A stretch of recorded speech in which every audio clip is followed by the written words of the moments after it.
Assalamualaikum warahmatullahi wabarakatuh. Selamat pagi. Sebelum kita memulai pelajaran, alangkah baiknya kita berdoa. Silakan berdoa menurut agama dan kepercayaan masing-masing. Dan memulai dengan kata Bismillahirrahmanirrahim. Hari ini kita akan belajar tentang kelas maya, yaitu tentang perangkat lunak pendukung kelas maya, Edmodo, dan menerapkan pembelajaran melalui Social Learning Network. Tujuan pembelajaran: setelah mengikuti pembelajaran, siswa mampu menjelaskan pemanfaatan kelas maya, mengidentifikasi jenis-jenis perangkat lunak mendukung kelas maya. Pemanfaatan kelas maya. Ada 6 potensi kunci dari pemanfaatan teknologi informasi dan komunikasi atau TIK dalam rangka revolusi pembelajaran. Yang pertama ada konektivitas, yaitu akses terhadap beraneka ragam informasi tersedia dalam skala global. Lalu ada fleksibilitas, di mana belajar dapat dilaksanakan di mana saja dan kapan saja. Yang ketiga ada interaksi, yaitu evaluasi belajar dapat dilaksanakan seketika dan mandiri. Potensi kunci yang keempat ada kolaborasi. Di sini penggunaan perangkat diskusi dapat mendukung pembelajaran kolaborasi di luar kelas. Maksud kolaborasi ini adalah kerjasama ya, kerjasama melalui pembelajaran online. Lalu yang kelima, ada peluang pengembangan di mana konten digital dapat terus-menerus dikembangkan sehingga dapat memperkaya pembelajaran dalam kelas konvensional. Konten digital di sini maksudnya adalah materi pembelajaran seperti video, seperti buku digital, PowerPoint, dan lain sebagainya. Lalu yang keenam ada motivasi, yaitu multimedia dapat membuat pembelajaran lebih menarik. E-learning. Definisi e-learning. Yang pertama ada dari Som Naidu tahun 2006 yang mendefinisikan e-learning sebagai penggunaan secara sengaja jaringan TIK dalam proses belajar mengajar. Di sini lingkungan belajar yang mewadahi peran teknologi informasi untuk mendukung proses pembelajaran inilah yang disebut dengan e-learning. Jadi e-learning adalah sebuah lingkungan belajar ya, berdasarkan teknologi informasi. Lalu Derek Stockley sendiri tahun 2003 mendefinisikan e-learning sebagai penyampaian program pembelajaran, pelatihan, atau pendidikan dengan menggunakan sarana elektronik. Setelah kita melihat definisi tersebut, kita bisa melihat model-model dari e-learning apa saja. E-learning dapat diselenggarakan dengan berbagai model. Yang pertama ada model adjunct. Model ini digunakan untuk menunjang sistem pembelajaran tatap muka di kelas. Seperti yang kita lakukan, misalkan kita duduk di kelas, maka ini termasuk adalah salah satu model adjunct ya, jadi tatap muka. Siswa dan guru bertemu dalam sebuah ruangan. Lalu yang kedua ada model mix atau blended. Model ini menempatkan e-learning menjadi bagian tidak terpisahkan dari pembelajaran. Misalnya, pembelajaran teori dilaksanakan secara daring, sedangkan pembelajaran praktik dilaksanakan secara tatap muka.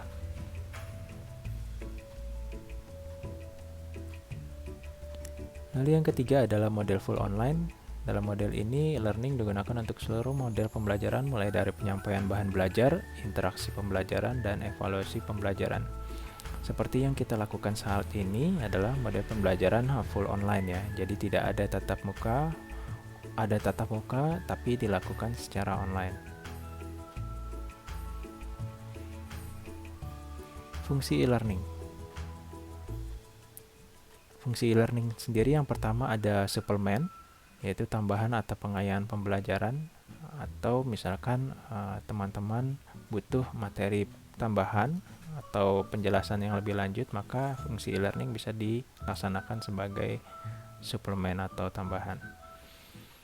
Lalu yang kedua ada komplement, ini pengganti sebagian pembelajaran. Seperti yang tadi dilihat di model pembelajaran, ada model mix ya, model mix atau blended, jadi bisa sebagai pengganti pembelajaran atau kehadiran guru.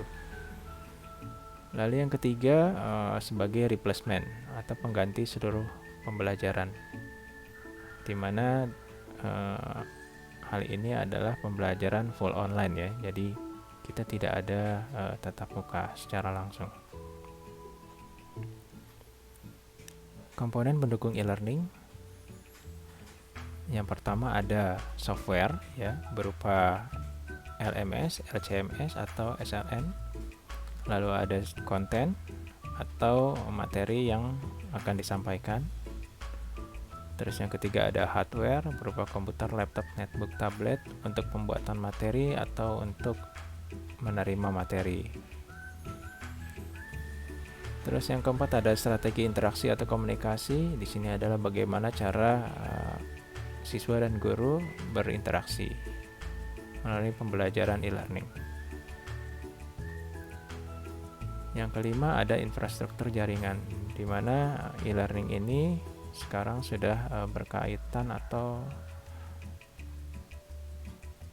ya berhubungan dengan yang internet ya, internet jaringan ya. Jika internet jaringan tidak ada, biasanya pembelajaran e-learning kurang terlaksana. Kelas maya. Di dalam kelas maya, e-learning dimanfaatkan sebagai upaya untuk melengkapi pembelajaran dalam rangka memperkaya materi yang diajarkan dalam kelas konvensional.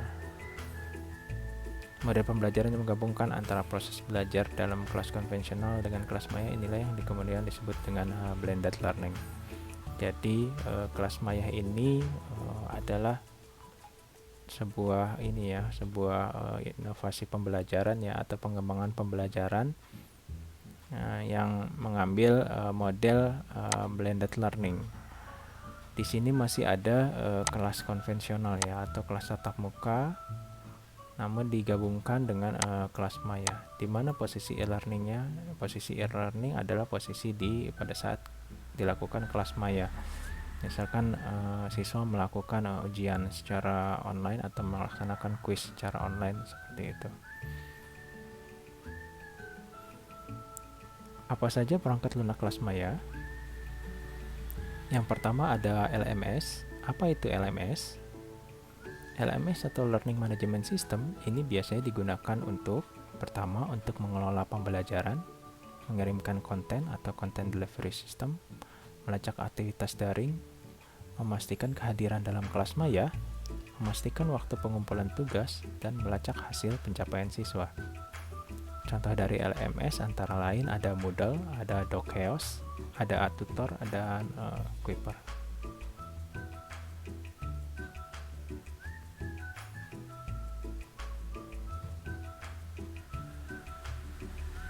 Kita lanjut.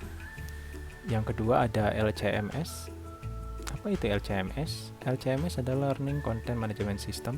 Ini digunakan untuk mendaftar, menyimpan, menggabungkan, mengelola, dan mempublikasikan konten pembelajaran via web. Beda dengan LMS tadi, kalau LCMS ini lebih ke arah konten pembelajaran ya teman-teman ya. Contohnya ada Clarolin, ada Edokeo Solution, ada Ruang Guru.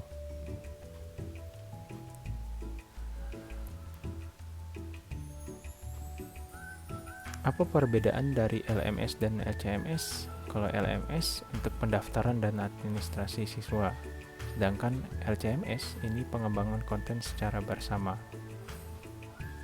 Di LMS ada pengelolaan aktivitas kelas, sedangkan LCMS lebih ke pengelolaan konten. Sedangkan di LMS adalah pengelolaan kurikulum dan sertifikasi, di sini hanya melaksanakan publikasi konten. Di LMS ada pengelolaan kompetensi, sedangkan di LCMS lebih ke integrasi alur kerja. Di LMS dapat melakukan pelaporan, di LCMS ini bisa melakukan pelaporan yang terintegrasi dengan LMS. Di LMS ada pengelolaan rekaman pembelajaran, di LCMS juga ada pengelolaan materi. Dan masing-masing LMS dan LCMS ini juga menyusun mengembangkan bahan pembelajaran ya.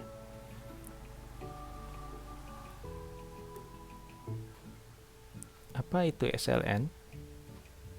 SLN atau Social Learning Network atau jejaring sosial untuk pembelajaran menurut Cordish tahun 2000 merujuk pada koneksi interpersonal melalui interaksi dengan tujuan utama untuk pengembangan pengetahuan. Contoh dari SLN ini adalah Edmodo. Apa itu Social Learning Network? Nanti kalian lihat saja videonya seperti apa. Terima kasih, materinya cukup sampai di sini. Wassalamualaikum warahmatullahi wabarakatuh.